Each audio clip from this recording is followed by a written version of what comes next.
Third gambled. He let Kennedy go by and tried for the reach around check to knock it free. Quick inbounds, a centering pass. Quick shot, score! Andy Buds left alone in the middle right at the top of the crease. And that's an easy goal for the freshman from Williamstown, Mass. His 4th of the season.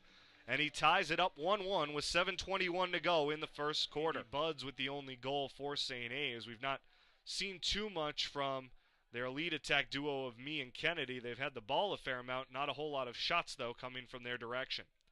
Sullivan with it at the top of the attack box. Heads down the left side. Opens it up to Ryan Mee. The pass up top. Steinitz winds up a whipper, and he scores! Tyler Steinitz loading up from the top of the attack box and picking it off just underneath the crossbar. The 11th goal of the year for the senior from Sparta, New Jersey. Hayes looks for the clear. Colleen gets it up ahead to Dion. A long stick midfielder. Dion racing in. Dion in front. Feeds it through. Mee open net and he scores. Beautiful work by Dion. Left basically unmarked. They finally collapse on him as he gets to the crease, and he sets up Ryan Mee for the tying goal. And this would be a perfect time for St. A's. Mallinson back to Sullivan. A shot and he scores. And it didn't take long for them to cash in on the man up. Dan Sullivan, his 6th of the year, the junior from Rumford, Rhode Island, off the little give and go with the sophomore Jake Mallinson, who picks up his 5th assist. Very resilient. They'll hang in games. They'll get down, a couple goals, no lead. And a shot and a score there by Steinitz, his 2nd of the day. First one was a big drive loaded up from the top. This one he makes a nice move out high and scores again in the upper 90. A minute into the third quarter, Tyler Steinitz makes it 5-4 St. A's, the first lead of the day for the Hawks. Right on cue. There you go. No, I was saying no lead seems too large for this club this year, and they just grinding games out, hanging in there, and they just always seem to find a way to get it done in the end. To Mee behind the cage.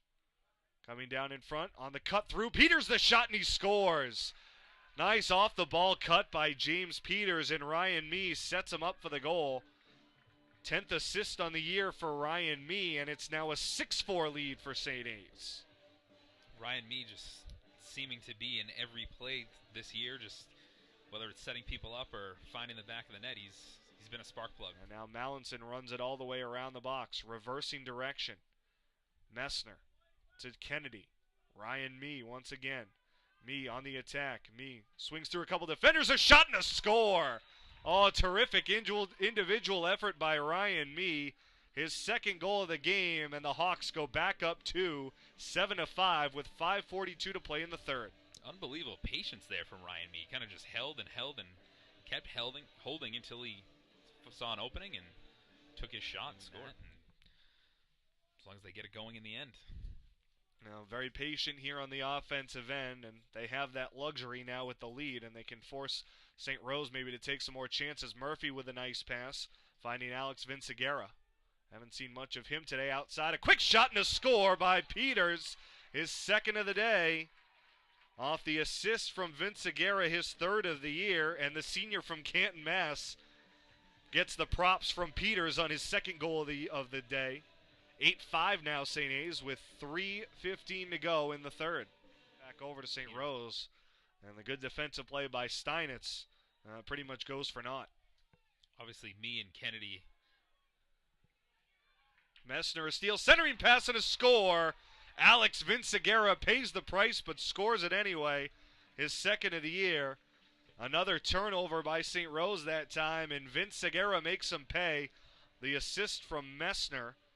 And the lead goes back up to 3, 9-6 with 10:06 to go. I knew as soon as I started talking they were going to get me again. I just stopped. But I was going to say, Mee and Kennedy get all the numbers. They've had all the recognition so far. But I mean, Steinitz is just really maybe calling the heart and soul of this team. Just face-off specialist and just kind of doing the dirty work. Racing down the far side is DeVita. He gets it away to Mee, who lost it briefly, but then picked it back up. Now Messner behind the cage. In front. Quick shot and a score by Peters. A hat trick for James Peters. Number 3 on the day. He's doubled his goal total for the season against the Golden Knights, and it's now 10-6 St. A's. You look at how that sequence started. Another huge save by O'Reilly. It seems like whenever they need one, he gives it to him. It starts them out the other way and ends up with the ball. The team fights through it. Now works to the back of the cage away from the triple team. Mee makes a leaping catch Tough pass there. The final horn sounds.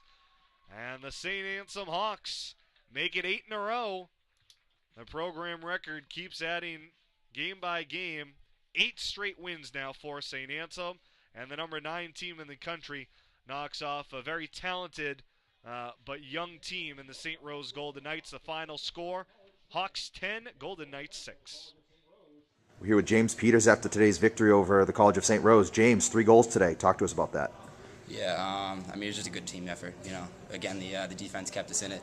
I think they only scored like 6 goals. Yep. Yeah, you know, I got to take advantage of some opportunities that other people gave me, like Mez gave me a nice pass on that, and so yeah, it was nice. Then kind of a breakout performance for you today, season high in goals scored. What are you looking to do out there when you got in the game?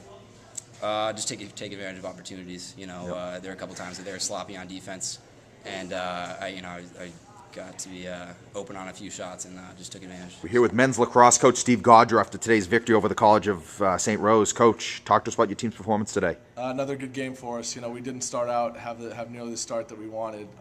You know, played one of our toughest half we've played in a long time against a really good team, and you know, we were able to battle and overcome some tough mistakes and ultimately take control of the game and get the win.